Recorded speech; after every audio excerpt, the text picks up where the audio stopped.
अल्कोहलले गर्दाखेरि जुन liver disease जुन हुन्छ त्यो अल्कोहलले गर्दाखेरि हो अथवा चाहिँ नन अल्कोहलिक कारणहरूले गर्दाखेरि हो, जुन मेटाबोलिक कारणहरूले गर्दाखेरि हो भन्ने कुरा चाहिँ हामीले लिभर फङ्सन टेस्टबाट पनि छुट्याउन सक्छौँ। हजुर हजुर त्यसको बारेमा एकचोटि कुरा अब चाहिँ लिभर फङ्सन टेस्टमा चाहिँ हामीले चाहिँ एएसटी एएलटी भन्छ होइन, एएलपी भयो, बिलिरुबिन भयो, जिजिटी भयो, यति चाहिँ टेस्टहरू नर्मली हुन्छ होइन।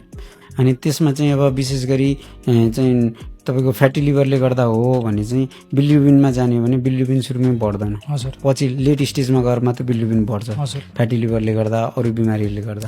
अल्कोहलले चाहिँ सुरुमै बढ्न सक्छ होइन, एउटा त बिलिरुबिनमा हेर्नु पर्यो होइन। अनि दोस्रो कुरा भनेको एएसटी एएलटी भन्छ होइन, एसजिओटी एसजिपिटी भन्छ। हामीले ओटी मोर देन पिटी छ भने, एसजिओटी मोर देन एसजिपिटी छ, स्पेसली मोर देन 2 छ भने त्यो चाहिँ अल्कोहलले हुने चान्स हो। रेसियो चाहिँ 2:1 भन्दा बढी भयो भने, युजली 1:1 भन्दा बढी भयो भने पनि भइहाल्यो, तर चाहिँ स्पेसली 2 भन्दा बढी छ भने त्यसलाई डिरिटिज रेसियो भन्छ।